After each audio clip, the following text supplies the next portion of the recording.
The stagehand who met the cast. On the discovery of the archetypes. A stagehand had lit every play in the small provincial theatre for 30 years. He knew every cue, he knew every lamp, he knew the actors by name and by their habits of drink. He knew the playwright's wife. He knew which floorboard creaked on the stage left of center and which floorboard creaked stage right. He knew that the third lamp from the proscenium had a draft problem that required a particular angle of the wick. He knew the wardrobe master's bad temper and the box office girl's bad temper, which were different temperaments and had to be managed differently. The theatre was his home in the deepest sense. He had no other. He had also, in those 30 years, lit perhaps 400 plays. The plays were of all kinds: comedies, tragedies, histories, romances. The theatre's repertoire was provincial but conscientious. The manager believed, in his way, in giving the small town the experience of dramatic literature. The stagehand had, in the dimness of his work, observed all of them. He had not, in any of the 400, particularly attended to what was being said on the stage. His attention had been on the lamps. The lamps had been his work.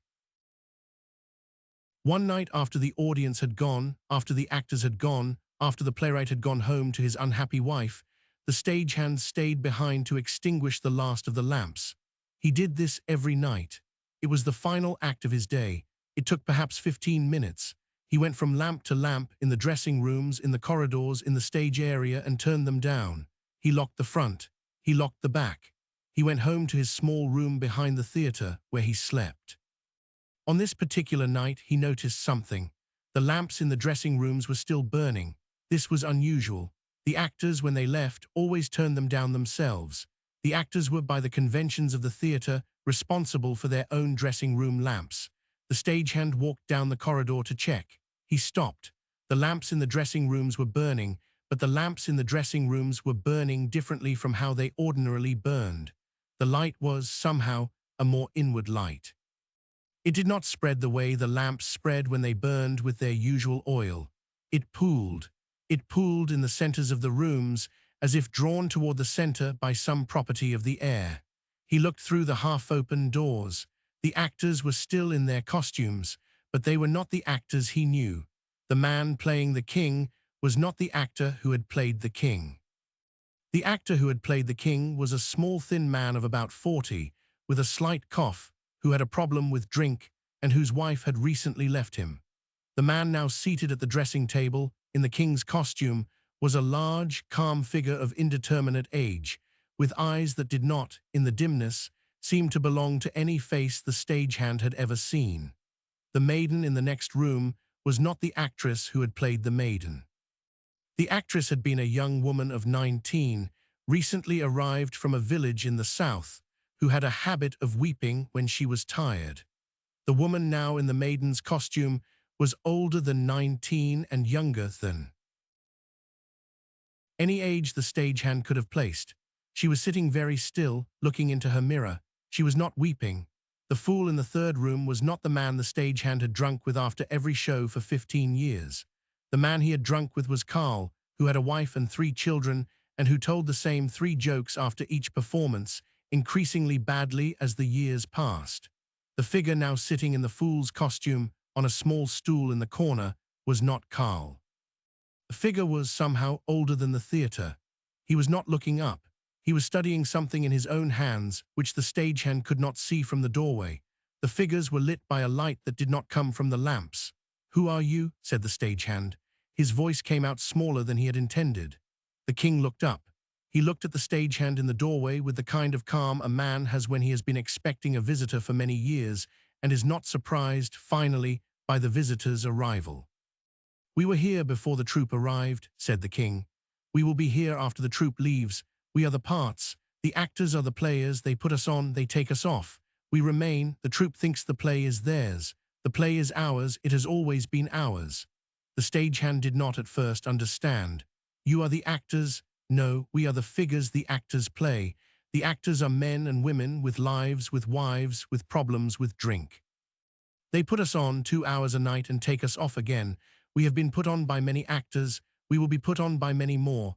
Carl is in his small house at the moment. He is drinking. He is telling his wife the 3 jokes. He has put me off. I am the part. I am sitting here in the costume between performances. I do this every night. We all do.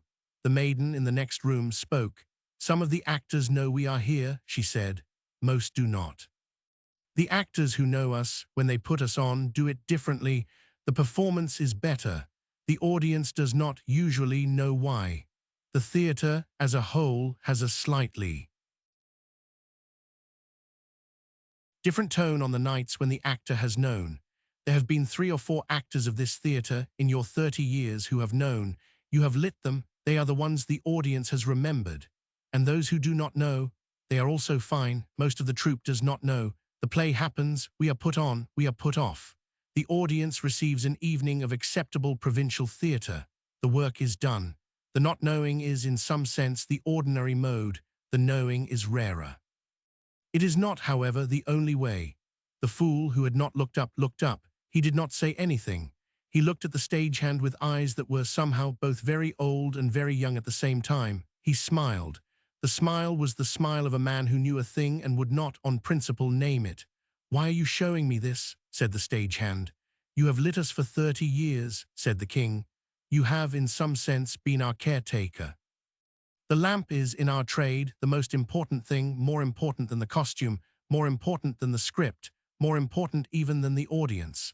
The light is what makes us visible. You have given us, in your 30 years, 400 nights of careful light. We are showing you tonight because you have earned it. Most caretakers do not get shown. They go on lighting until they die. We have wanted, for some years, to show you. We have been waiting for an evening when you stayed late enough." The stagehand stood in the doorway for a long time. The figures sat in their dressing rooms. They did not, after their explanations, say anything more. The king turned, eventually, back to his mirror. The maiden continued to look at her own face. The fool returned to whatever he had been studying in his hands. The stagehand walked slowly back through the empty theater. He extinguished the lamps in the corridor. He extinguished the lamps in the stage area. He came to the dressing rooms again at the end of his circuit. The lamps in the dressing rooms had been turned down already. The dressing rooms were empty. There were no figures. There were no costumes. On chairs, the king's costume was hung on its peg. The maiden's costume was hung on its peg. The fool's costume was hung on its peg. The rooms were as they always were at the end of the night. He locked the back door. He walked out into the dark street. He went home. He came to work the next morning. He did not tell anyone. He continued, in the years that followed, to light the plays. But he noticed, after that night, that he could sometimes see the older figures behind the younger ones in certain lights, in certain plays. He could see in the actor playing the king the figure who had spoken to him in the dressing room. He could see in the actress playing the maiden the older figure underneath. He could see, behind every fool, the patient old fool with his hands. He lit them more carefully than before. The theater in his last decade had a slightly different tone on the nights he lit it. The manager noticed. The audience noticed, vaguely. They could not have said what was different. The playwright noticed. The playwright began in those years to write better plays. The stagehand did not in his lifetime tell anyone.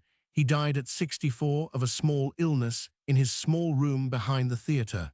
He was buried in the cemetery. The theater held a small memorial for him.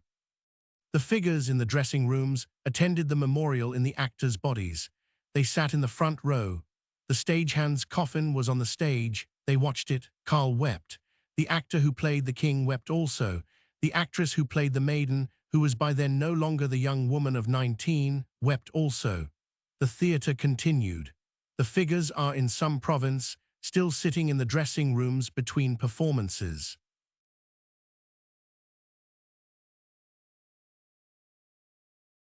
The actors are the players. The parts were here before the troupe arrived.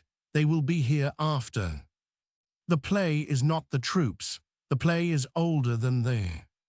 Playwright, the stagehand who lights the play for 30 years may, on an evening late enough, be shown. The figures, he will, after that, light more carefully. The audience will notice, without knowing what they Notice the play will be better. The figures will, in time, attend his funeral.